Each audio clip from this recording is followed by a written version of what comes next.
Saya akan ngaji tentang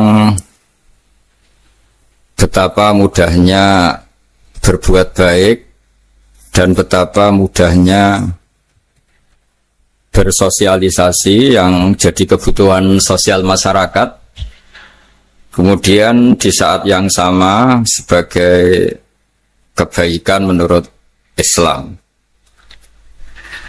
Ini saya baca kitab yang sangat otoritatif, yaitu kitab Sahih Muslim, di mana kita tahu dalam Islam pegangan ahli sunnah wal jamaah, juga pegangan ulama seluruh dunia adalah Al-Kutubus Sittah, kitab 6, diantaranya yang hadis Bukhari Muslim. Di sini ketika Nabi ditanya tentang beberapa kebaikan, yaitu dari pertanyaan ayul a'mali afdol, amal apa yang terbaik, di antaranya Nabi menyebut sekian: iman billah, iman kepada Allah Ta'ala. Kemudian ini yang penting dilakukan semua pemimpin, oleh bupati, oleh wakil bupati, oleh seluruh pemimpin, baik struktural maupun kultural, maupun pemimpin kecil, yaitu di keluarga. Yaitu Nabi ngendikan di antara misi Islam adalah memperdekakan budak. Kemudian ada yang lagi tanya lagi, fa'illam af'al. Lalu dari sekian kebaikan yang butuh biaya itu saya tidak mampu melakukan ya Rasulullah. Kalau nyumbang masjid saya tidak mampu. Kalau berbuat bikin fasilitas umum saya tidak mampu. Ada yang sekian pertanyaan dari sahabat, kalau misalnya kebaikan yang butuh biaya kami tidak mampu, termasuk di sini disebutkan kemampuan berhaji, kemampuan zakat, kemampuan sedekah. Kalau semua itu kami tidak mampu ya Rasulullah. Kata Nabi, tu'inu soni'an aw tasna'u li akhirat. Ini di Sahih Muslim di bab iman dengan judul Babu bayani kaunil iman billah afdalal a'mal. Kalau saya tidak mampu semua melakukan itu ya Rasulullah, yaitu melakukan kebaikan yang butuh biaya, kayak bangun masjid, bangun jalan, bangun fasilitas-fasilitas publik. Tu'inu soni'an aw tasna'u li akhirat. Tu'inu nulungi sira soni'an ing wong sing ahli sun'ah, ahli kreatif, atau ahli, kalau orang sekarang itu bilang dia pekerja rumahan atau production house atau apa saja. Autas nauli akhrat, atau kamu membantu orang yang tidak punya pekerjaan. Terus sahabat masih tanya, aro'aita indo'iftu an ba'dil amal. Kalau semua kebaikan aktif saya tidak mampu melakukan ya Rasulullah, kebaikan menolong orang lain, kebaikan yang bersifat aktif. Jawabnya Nabi, dan ini pegangan saya, pegangan kita semua, panduan dari Rasulullah SAW, Nabi ngendikan, takufu syarroka anin nas, fa innaha sodaqotun minka ala nafsik. Ya, saya ulang lagi, takufu syarroka anin nas, fa innaha sodaqotun minka ala nafsik. Kamu dalam berislam cukup menjaga supaya kejelekan kamu tidak punya imbas pada orang lain. Ya, ini penting dalam Islam. Jadi kalau tidak bisa berbuat baik, potensi keburukan kita jangan sampai menimpa orang lain. Keburukan itu bisa kejahatan kriminal, bisa kejahatan pidana atau merugikan orang lain, atau kejahatan yang tidak sampai kriminal tapi mengganggu orang lain. Misalnya contoh gampang ini, saya sumpek-sumpeknya sendiri ingin jalan-jalan, main di teman yang di jam kerja. Ini kan sumpek-sumpeknya saya sendiri ingin hiburan, terus wisata atau dolan ke teman yang sebetulnya saat itu dia mungkin ngaji atau kerja atau harus memenuhi kewajiban cari nafkah. Gara-gara nemuin saya, akhirnya dia dikomplain sama majikannya, atau gara-gara nemuin saya dia akhirnya tidak ngaji sama santrinya, atau gara-gara nemuin saya dia terganggu aktivitasnya. Itu juga tidak boleh, karena berarti keburukan kita punya akibat pada orang lain.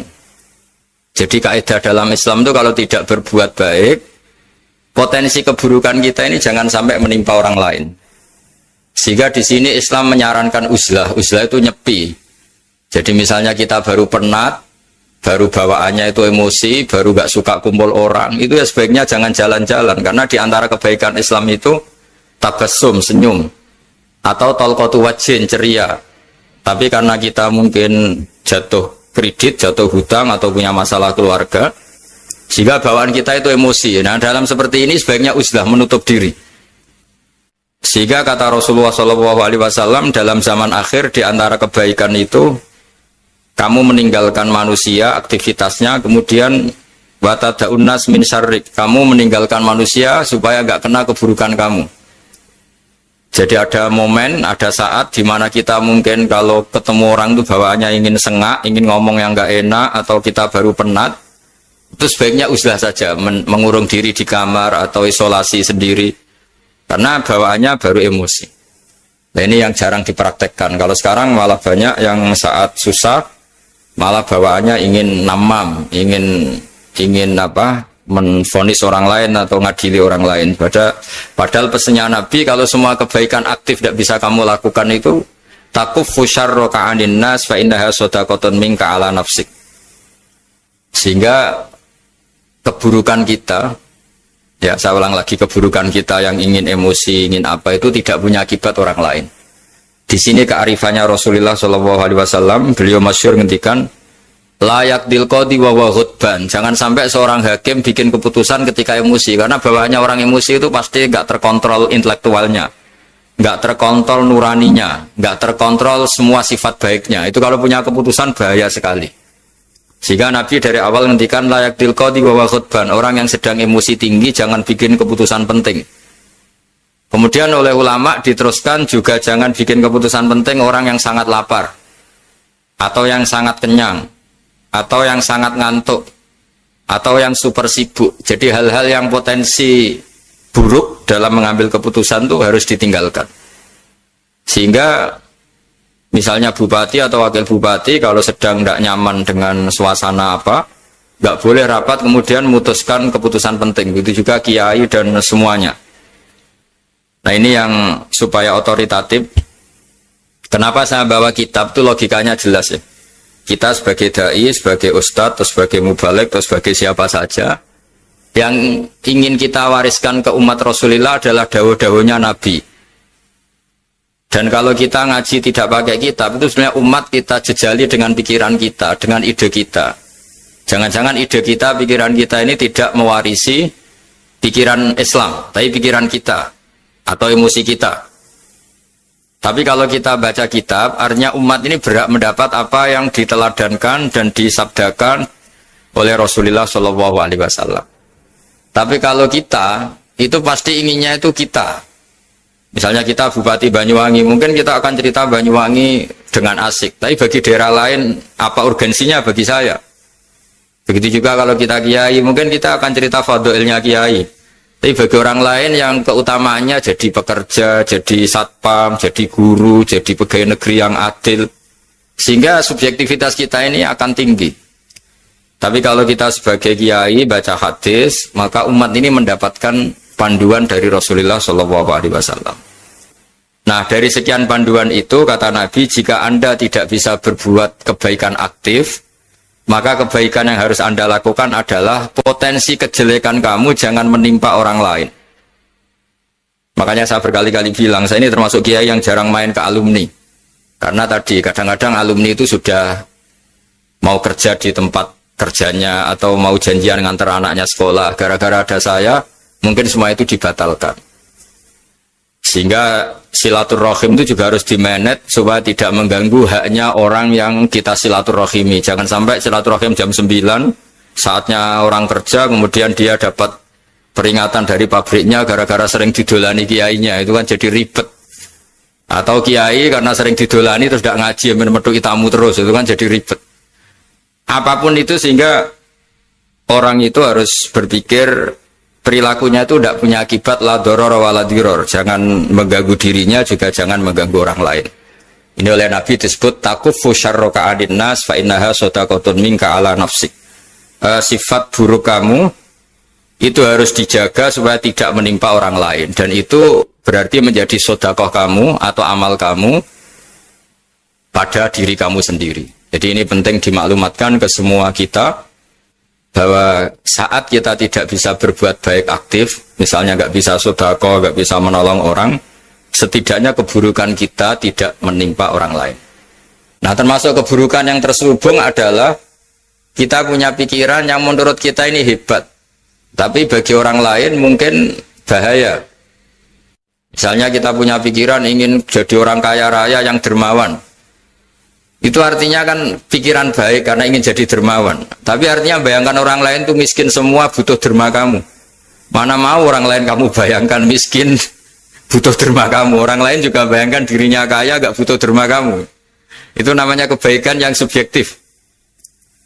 Kamu ingin jadi kiai yang ngajarin orang banyak. Oke, itu baik. Tapi kan berarti kamu bayangkan orang lain gak bisa ngaji terus kamu saja yang bisa ngaji sehingga kamu yang ngajarin.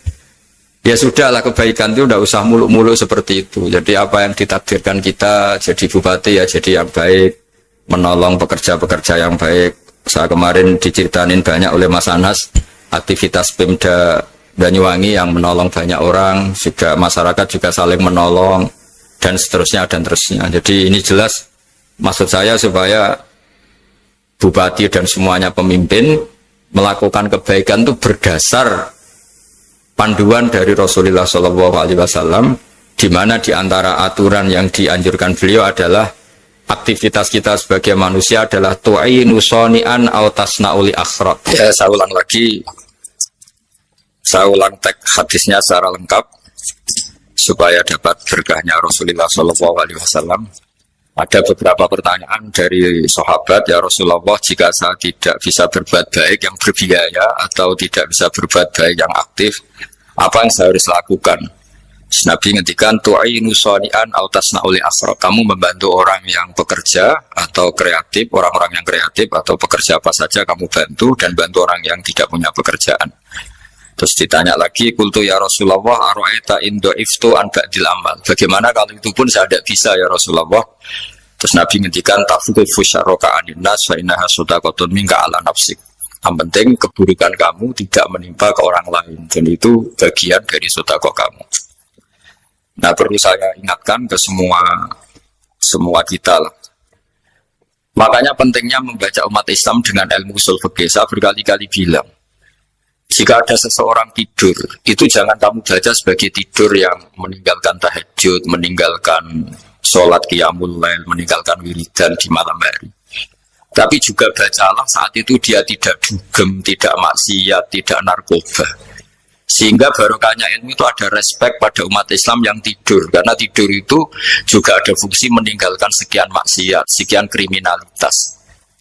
Jadi kalau kita kulino tidak baca dengan ilmu, maka melihat orang tidur itu ya kayak meninggalkan tahajud, meninggalkan wiridan, meninggalkan qiyamul lail, sehingga bawaannya kita ini akan kurang respect. Tapi kalau kita membacanya dengan ilmu, orang yang tidur di malam hari, maksudnya ya sudah sholat isya, itu ada sekian potensi maksiat yang dia tinggalkan. Dia tidak merasani orang, tidak adu-adu orang di medsos, dia tidak dugem, tidak meninggalkan. Pokoknya ada sekian kebaikan dalam saat tidur itu. Ini barokahnya ilmu. Tanpa ilmu kita tidak bisa respect seperti ini. Karena bawaannya akan, oh ini malam-malam tidak tahajud, tidak wiridan, tidak apa. Tapi kalau kita dengan ilmu, itu akan membaca dengan tidur, artinya orang tidak maksiat, tidak dugem, tidak ngerasanin orang, tidak ngata-ngatain orang. Nah di sini Sadaqallahul Azim ketika ngendikan wa min ayatihi manamukum billaili wan nahar. Termasuk ayat Allah itu orang tidur. Maksudnya tidur yang dengan dimaknai positif tadi, bisa istirahat, bisa meninggalkan maksiat, bisa apa-apa. Nah ini di sini hebatnya Rasulullah SAW ketika beliau memandu kebaikan. Di antara kebaikan itu apa? Takufu syarroka anin nas fa innaha shadaqatun minka ala nafsik. Kamu, potensi buruk kamu atau keburukan kamu jangan sampai menimpa pada manusia, pada orang lain, dan itu bagian dari sedekah kamu. Ya, saya mohon maaf sama Bu Bupati, sama semua Pemda, sama Wakil Bupati karena saya tidak bisa lama-lama. Saya punya wadifah. Tadi ini pun sudah murting ngaji saya karena saya harus ikut ngaji di sini. Dan mari sama-sama berdoa. Al-Fatihah.